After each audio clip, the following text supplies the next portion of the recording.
Hey there, folks. Ben Fine with La Crema Wines, and you're here for Behind the Vines. Now, today is a very important day. It's May 21st, National Chardonnay Day. And I need to tell you something. There's a Chardonnay revolution taking place. But before we jump into that, let's do a brief history of this grape that we love so much. We're talking 1880s in a time that I am going to call the Grape Migration. The first cuttings of Chardonnay grapevines were brought from France to California, and we find the first plantings of Chardonnay in Livermore and then Santa Cruz. We also had some winemakers here in Napa and Sonoma County experimenting with Chardonnay after they planted it in the 1940s and realizing, depending on the fermentation we use or the different vessel in aging and fermenting this Chardonnay juice, it is not only versatile how it grows, but it's versatile in the styles that it can make in terms of fruit characteristics and structure. But really, the movement started in probably the most important day in California's wine history, the Judgment of Paris in 1976. This was a blind wine tasting competition where all the judges were French, tasting wines from both California, specifically Napa, and France. The number one winner was a Napa-based wine. It was the 1973 Chardonnay made by Chateau Montelena. After the success of the Judgment of Paris, wine country California took off, and so did Chardonnay. In the 80s, you had California winemakers traveling to France to learn old world winemaking techniques so they could make Chardonnays in different styles and really improve their skills. So 80s hit, Chardonnay is excelling, and by 1990, we had over 45,000 acres of Chardonnay planted here in California. That's 4 times as much as planted in France at the time. It's really incredible. And that leads us back to the revolution of Chardonnay. You're part of it now. If you don't believe me, go ahead and check out chardonnaywines.com. Now get comfortable, pop a bottle, and let's learn a little bit more about Chardonnay and La Crema. Come on, folks. Now, when it comes to wine, you can't help but talk food. That's exactly what I did earlier when I caught up with La Crema's estate chef, Tracey. We talked about all things Chardonnay and cuisine. Now, we had such a good time, we couldn't put the full clip here, but if you're enjoying the conversation, feel free to visit La Crema's Facebook or YouTube accounts to watch the whole conversation. But for now, let's dive in with Tracey. Enjoy. We are joined by the curd nerd, the cheese whiz, the dairy queen, La Crema estate chef, Tracey Shepos Cenami. Tracey, how are you doing? I'm doing well, all things considered, Ben. Well, thanks for making time for us. Not only are you a chef, but it sounds like these weeks you are a teacher as well. Is that correct? I am a teacher. I am a chef. You name it. I'm the gardener. I'm the housekeeper. I'm all of it. Well, thank you for making some time. And we've been talking a lot about Chardonnay. It's May 21st, National Chardonnay Day, so can only talk so much about wine before we get into food. Let us talk about oak Chardonnays first. Sure. What are some of your classic pairings that you like to do, and what are maybe some fun, unpredictable pairings that you have found work really well with oak Chardonnay? Well, when you're doing as a chef, when I'm trying to come up with a really good wine and food pairing, a lot of the time I call it like staying in the same lane. A lot of the time it's trying to match up similar flavors and textures, or it's about trying to bring something out in the wine. And so with an oak Chardonnay, staying in that lane is really awesome because think about, an oaky Chardonnay that's just got it's got decadence on the palate. It's got a really great richness to it, and so that's why people pair things like lobster, right? Butter sauces, cream sauces. There's a reason those things go with an oak Chardonnay. It's because it's just really good because they're doing the same thing. They're really creating this real decadence on your palate that, right? Like when you eat something, let's just keep it even simple, fettuccine Alfredo, right? Everybody knows what fettuccine Alfredo tastes like. It's a creamy cheese sauce. But when you have a bite of that, you're like, oh, it's so rich and it's so good and you want more. And it's the same thing with an oaky Chardonnay. It does that same thing for you. So staying in that same lane is a really good match for oak Chardonnay. If you add too much acid to a dish with an oaky Chardonnay, what it does is it just kind of kills it. And you don't want that. Thank you, Tracey, so much, and talk soon. Have a great day. Thanks. See you later. Bye, Tracey. We have reached my favorite portion. So, Join me as we review our favorite posts. Our first post comes from Hails of a Boy Mom. And what an incredible photo, first off, but look at the caption. About to snuggle up on my new patio and binge watch the 3rd season of Ozark for the 2nd time?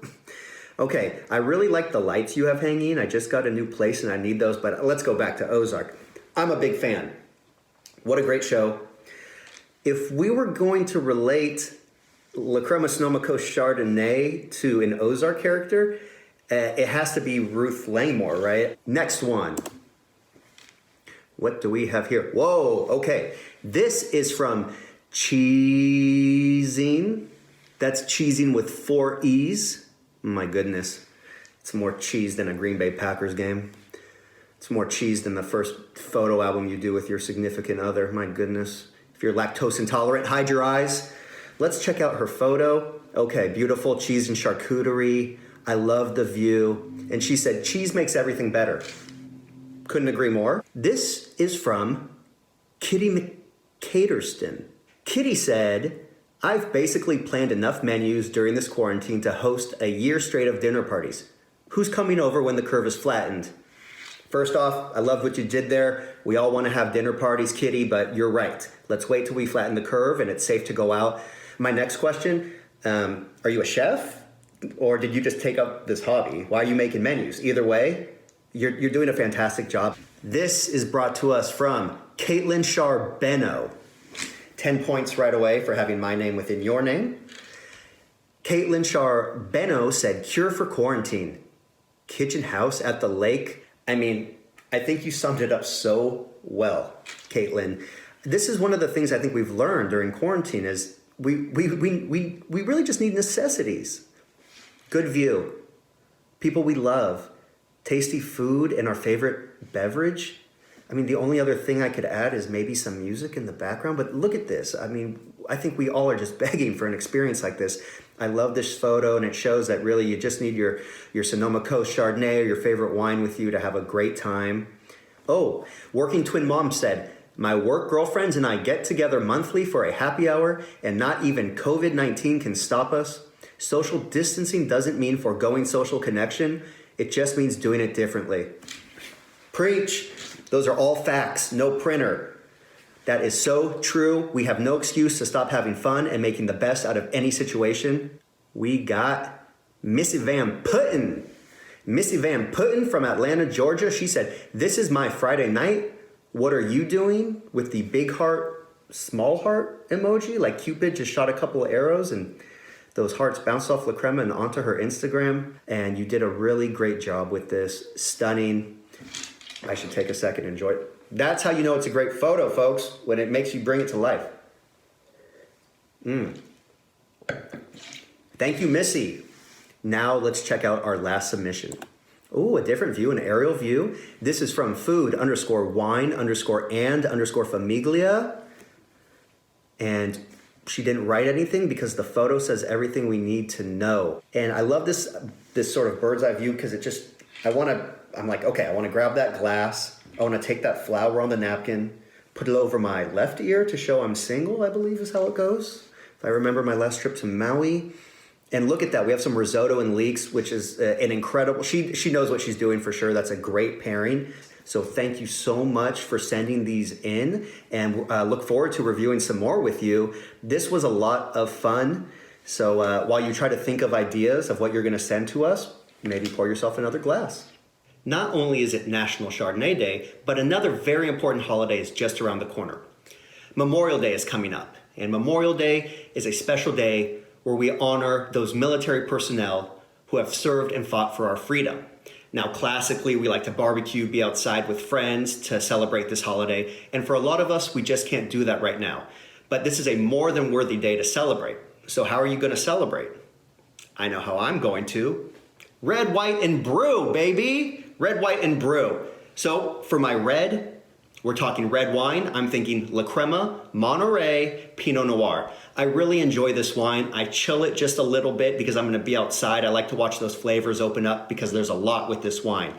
A lot of spice notes, but a lot of fruit as well. I think high-toned red fruit, cranberry, pomegranate, but some darker fruit notes as well, the black cherry, plum, and there's some savory notes in this wine as well. So think of umami-rich foods, things like mushrooms, tomatoes, soy sauce, ketchup, a lot of things we may be enjoying on Memorial Day. So that's my red wine. For my white wine, you guessed it, La Crema Sonoma Coast Chardonnay.